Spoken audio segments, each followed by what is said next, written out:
dipersembahkan oleh, didukung oleh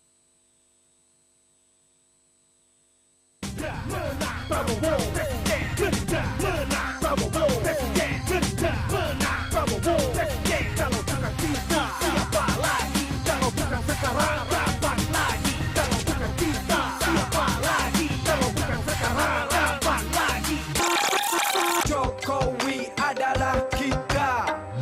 Ratu Adil tak usah dicari. Coba tanyakan di dalam hati. Rekam jejaknya sudah pasti. Jawabannya adalah Jokowi. Yang dibutuhkan Indonesia, jujur, sederhana, dan bekerja.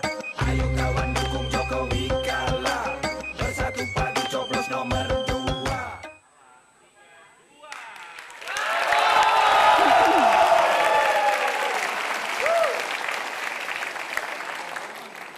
Ya, Anda masih di Mata Najwa. Pilih siapa ya, Prabowo atau Jokowi? Tadi kita sampaikan cuplikan battle rap yang ramai di sosial media, khususnya di YouTube. Battle rap antara pendukung Prabowo dan juga pendukung Jokowi. Mas Budiman, Pak Kasto, yang juga berbeda di kampanye tahun ini adalah jumlah perdebatan atau debat yang diselenggarakan KPU jauh lebih banyak. Ya. Akan ada 5 debat, sekarang sudah ada 4 kali debat. Ya. Kita akan saksikan cuplikan singkat saja dari masing-masing debat. Nanti saya mau minta komentar Anda soal perdebatan ini. Kita lihat.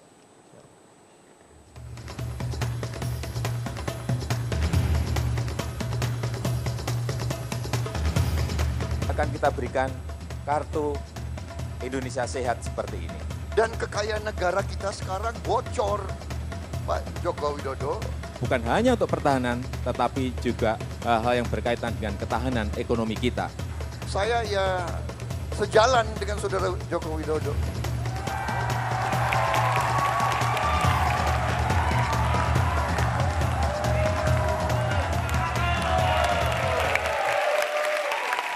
Ya, Pak Kasto, untuk swing voters, untuk orang yang belum memilih, debat-debat yang kita saksikan mungkin saja akan memberikan acuan pada mereka. Apa yang harus diingat oleh orang yang mau milih Prabowo dari sekian perdebatan yang dilakukan?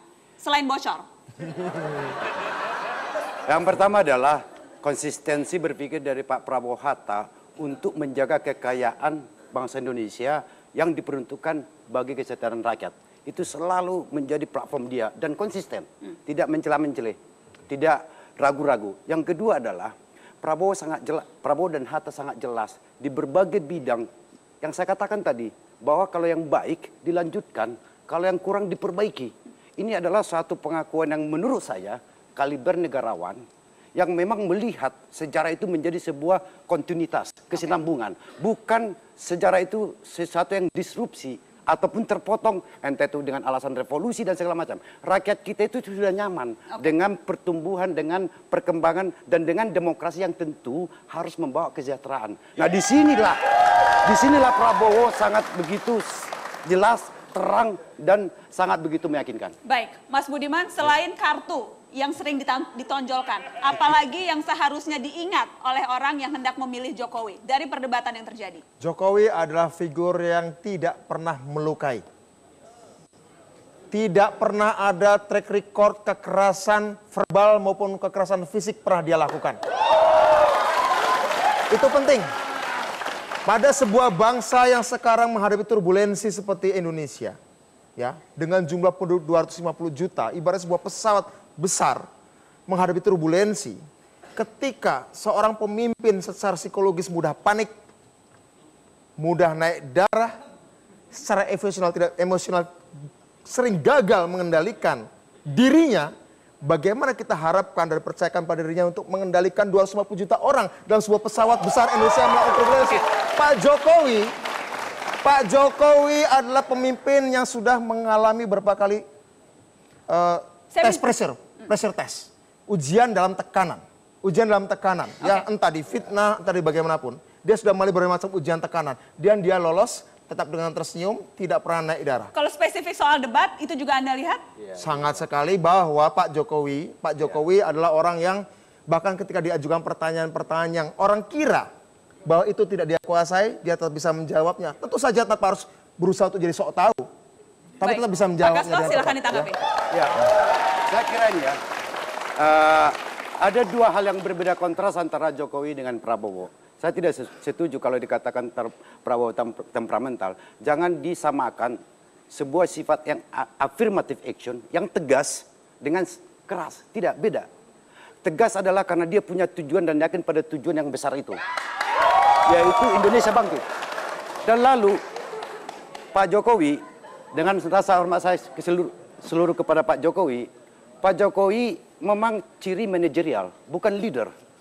Kalau Pak Prabowo itu jelas sekali, dia ingin membuat suatu transformasi sosial, transformasi ekonomi, dan transformasi politik, hingga pada di mana titik yang dia tuju adalah demi kesejahteraan rakyat Indonesia. Ini sangat tegas. Saya mau kunci satu kata dan mudah-mudahan Bung Castro tidak akan lari dari kata-kata yang diucapkan berkali-kali. Konsistensi pada sumber daya alam. Saya mau tanya sikap Pak Prabowo terhadap mafia migas. Oh, itu sangat jelas. Apa? Mafia diserahkan kepada hukum, dan sekarang lihat, mengapa Pak SBY... Bagaimana kalau kemudian mereka terlibat mafia migas terlibat dalam mencari perlindungan politik?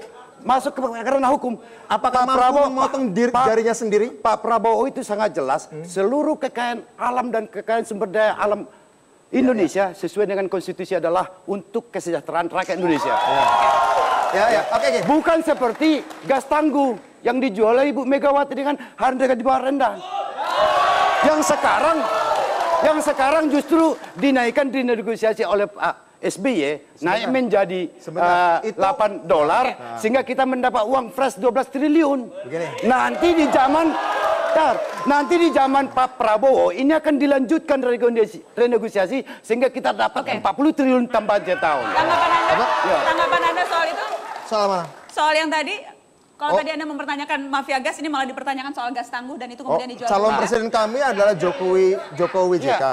Calon presiden kami Jokowi JK. Dan mengenai renegosiasi bahwa itu sudah dinaikkan, itu memang Bu Mega ketika melakukan kesepakatan dengan pemerintah Tiongkok, ada klausul.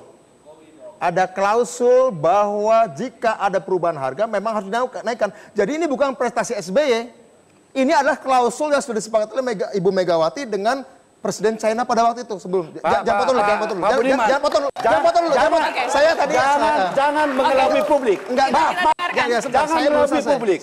Baik, kita dengar. Tangguh itu tahun 2002, Pak Budiman. Jadi klausul dalam kesepakatan itu adalah jika ada kenaikan harga, maka itu dinaikkan. Jadi itu bukan kebijakan subjektif dari Bapak SBY. Jadi buat prestasi penting untuk diketahui. Jangan sampai beberapa achievement orang lain kemudian diklaim sebagai prestasi. Nampaknya ada kesamaan, ya, bahwa ketika prestasi Pak JK menyelesaikan di Aceh diklaim oleh Pak SBY, ya kan? Pak Budiman, prestasi orang lain untuk undang-undang desa diklaim oleh Pak Prabowo. Itu juga masalah juga, kan? Ini tradisi ini nggak boleh, tradisi copyright dalam politik nggak boleh. Kasih saya kesempatan sedikit. Saya kasih kesempatan, Pak. Oke. Pak Budiman memutarbalikkan fakta bahwa renegosiasi ini katanya tidak prestasi SBY. Saya kasih kronologi. Bahwa tahun 2002, Ibu Megawati menjual dengan harga yang sangat murah ke Tiongkok. Tahun 2006, Pak SBY memulai renegosiasi. Tahun ini berhasil. Lalu prestasi siapa? Itulah yang saya katakan. Kalau ada penjualan, kalau ada kenaikan, memang harus dinaikkan. Sebentar. Memang jika ada kenaikan harga, harus dinaikkan. Jadi bukan sesuatu yang luar biasa juga, biasa-biasa saja. Soal gas tangguh, 1,5 menit sebelum headline news, saya ingin meminta dari sekian banyak kekurangan dan kelebihan masing-masing calon. Tidak ada yang sempurna. Betul. Tapi apa satu hal pembeda utama Prabowo dan Jokowi di mata masing-masing pendukungnya? Pak Castro. Pak Prabowo dan Pak Hatta adalah bagi saya dan bagi rakyat Indonesia sebuah leader yang begitu kompak saling mengisi, seolah-olah kita diingatkan pada reinkarnasi Soekarno-Hatta dulu yang